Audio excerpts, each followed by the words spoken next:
नमस्कार। आर के knowledge channel में आपका स्वागत है। मैं हूं राधा कृष्ण कुमार।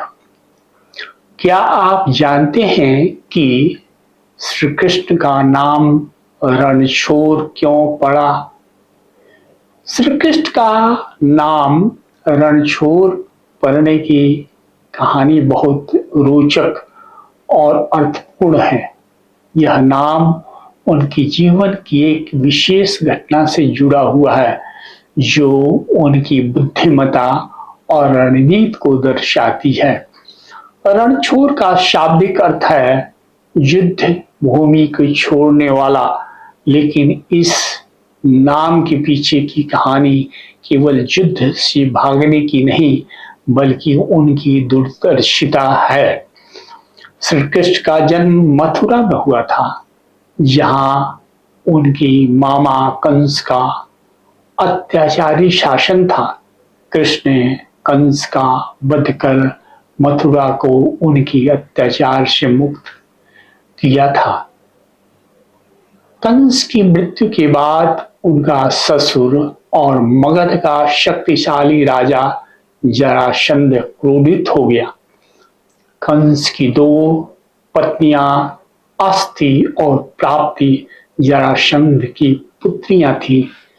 अपनी पुत्रियों को विधवा होने और कंस की मृत्यु का बदला लेने के लिए जरासंध ने मथुरा पर बार बार आक्रमण शुरू कर दिया। जरासंध एक शक्तिशाली योद्धा था। उसके पास विशाल सेना थी और वह मथुरा को नष्ट करने के लिए कृत संकल्प था। कहा जाता है कि जरासंध ने मथुरा पर 17 बार आक्रमण किया और हर बार श्री कृष्ण और उसके बड़े भाई बलराम ने यदुवंशियों के साथ मिलकर उसका सामना किया। यदुवंशी की सेना वीर थी, लेकिन जरासंध की सेना इतनी विशाल थी कि बार बार युद्ध करने से मथुरा की जनता और सैनिकों को भारी हानि होने का खतरा था। श्री कृष्ण जानते थे कि जरासंध को हराना असंभव है। बार बार का युद्ध मथुरा को कमजोर कर सकता है। साथ ही जरासंध के साथ अन्य राजाओं जैसे शिशुपाल और अन्य शत्रुओं का गठजोड़ भी बढ़ रहा था। ऐसे में श्री कृष्ण ने अपनी बुद्धि और रणनीति का परिचय देते हुए एक अनोखा निर्णय लिया। श्री कृष्ण ने मथुरा को छोड़कर यदुवंशियों के साथ द्वारिका में नया नगर बसाने का निश्चय किया। द्वारिका, जो समुद्र के किनारे एक सुरक्षित और अभेद स्थान था, यदुवंशी के लिए आदर्श राजधानी थी।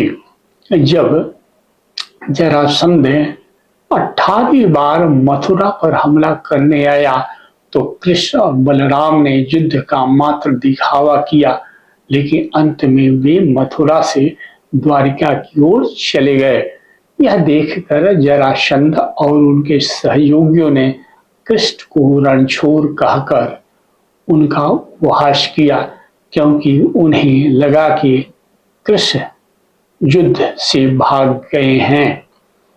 हालांकि रणछोड़ नाम को कुछ लोग युद्ध से भागने के रूप में देखते हैं, लेकिन यह श्री कृष्ण की चतुराई के पीछे का गहरा अर्थ है। श्री कृष्ण का पहला कर्तव्य अपनी प्रजा की सुरक्षा करना था।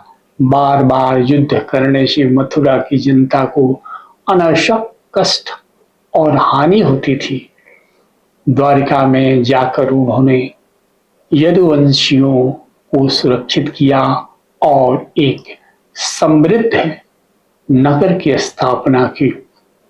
श्री कृष्ण जानते थे कि जरासंध को युद्ध में हराना संभव है, लेकिन यह सही समय नहीं आया है।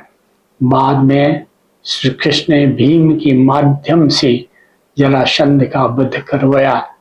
मथुरा छोड़ना एक रणनीति थी जिससे यदुवंशी को मजबूत करने का समय मिला। श्री कृष्ण को अपने ऊपर रणछोड़ जैसे उपहास भरे नाम का बोझ लेने में कोई आपत्ति नहीं थी कि उनका उद्देश्य लोक कल्याण करना था। श्री कृष्ण ने बाद में पांडवों के साथ मिलकर जरासंध का वध करवाया। महाभारत में श्री कृष्ण ने भीम को जरासंध से द्वंद्व युद्ध करने के लिए प्रेरित किया और रणनीति सुझाई। भीम ने जरासंध को परास्त कर उनका अंत किया। इस तरह श्री कृष्ण ने सिद्ध कर दिया कि वह रण से भागे नहीं हैं, बल्कि सही समय का इंतजार कर रहे थे। गुजरात के कच्छ में रणछोड़ राय का एक प्रसिद्ध मंदिर है जो इस घटना की स्मृति में श्री कृष्ण को समर्पित किया गया है। भक्त इस मंदिर में श्री कृष्ण को रणछोड़ जी के रूप में पूजते हैं। यह मंदिर द्वारिका के पास स्थित है। यदि आपको ये वीडियो अच्छा लगा हो तो कृपया इसे लाइक करें और आगे इस प्रकार की वीडियो देखना चाहते हैं तो इस चैनल को सब्सक्राइब करें।